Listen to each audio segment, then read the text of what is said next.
Olá, alunos! O assunto que trataremos neste vídeo diz respeito aos elementos químicos mais abundantes na Terra e no ser humano. Na natureza, são conhecidos cerca de 100 elementos químicos. Todavia, 4 deles, carbono, hidrogênio, nitrogênio, oxigênio, formam 96% de toda a matéria viva, seguidos em quantidades menores do cálcio, potássio, enxofre, entre outros. Esses elementos se associam, formando as substâncias químicas. A água, substância mais abundante nas células, os sais minerais, o gás oxigênio, o gás carbônico, são substâncias menos complexas e pobres em energias, daí serem conhecidas como substâncias inorgânicas.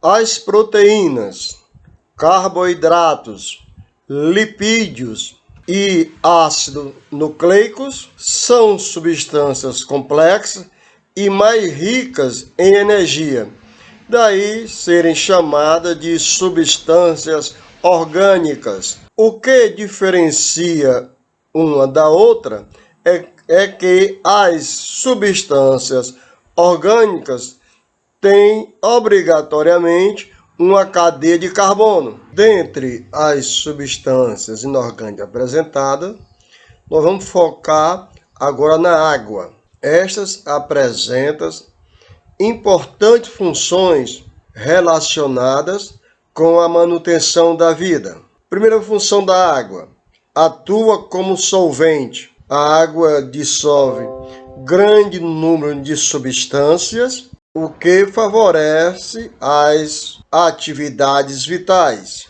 As substâncias dissolvidas pela água, como por exemplo a sacarose, que é um açúcar, elas, por serem dissolvidas pela água, são chamadas de soluções hidrossolúveis.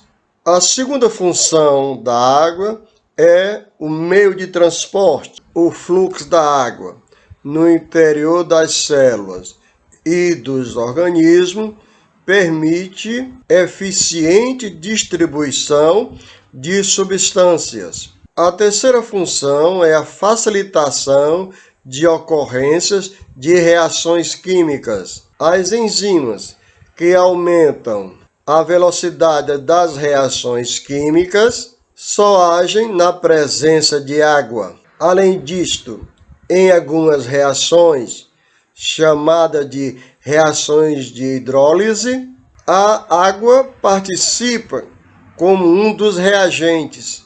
A quarta função da água é uma função térmica. Mesmo que receba ou perca muito calor, a água sofre pequena variação de temperatura. Isto é muito importante para os seres vivos, pois os mesmos têm grande quantidade de água, ficando protegido contra as grandes e bruscas oscilações na temperatura corporal.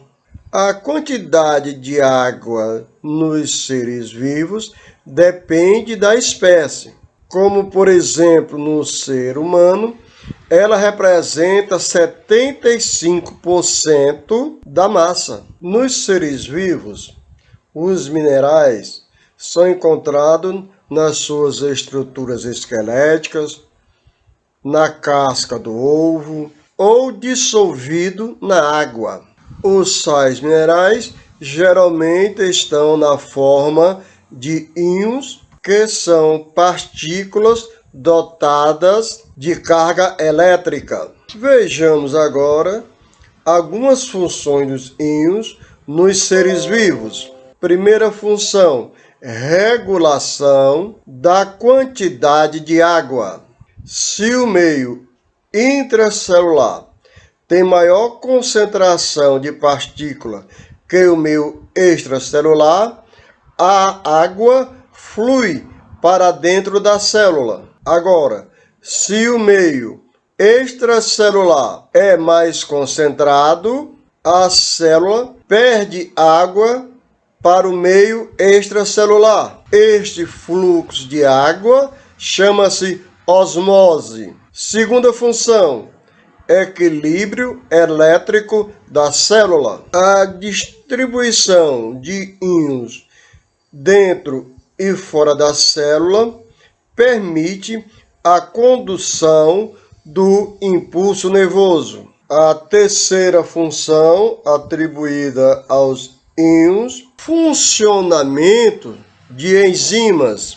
Muitas enzimas só se tornam ativas na presença de um íon, que neste caso é chamado de cofator. A quarta função é equilíbrio ácido-base. Alguns íons colaboram para manter o meio intracelular em pH neutro. pH é a medida do grau de acidez de uma solução, fundamental para o bom funcionamento metabólico da célula. Citaremos agora alguns componentes minerais e começamos pelo cálcio, que participa da contração muscular, da coagulação sanguínea e da formação de ossos e dentes. O ferro é componente da hemoglobina, da formação dos citocromos, que são moléculas que participam da respiração celular, e de numerosas enzimas, do metabolismo energético e da digestão. Iodo integra as moléculas de hormônios produzido pela glândula tireoide. Flu da formação dos ossos e de dentes. Outro componente mineral é o sódio, responsável pelas alterações elétricas das células nervosas quando estão conduzindo os impulsos elétricos. Potássio faz parte do equilíbrio osmótico, que é a regulação da quantidade de água na célula, e do equilíbrio ácido-base, através da manutenção de um pH neutro. Por hoje é só, e no próximo vídeo falaremos sobre os compostos orgânicos. Até lá!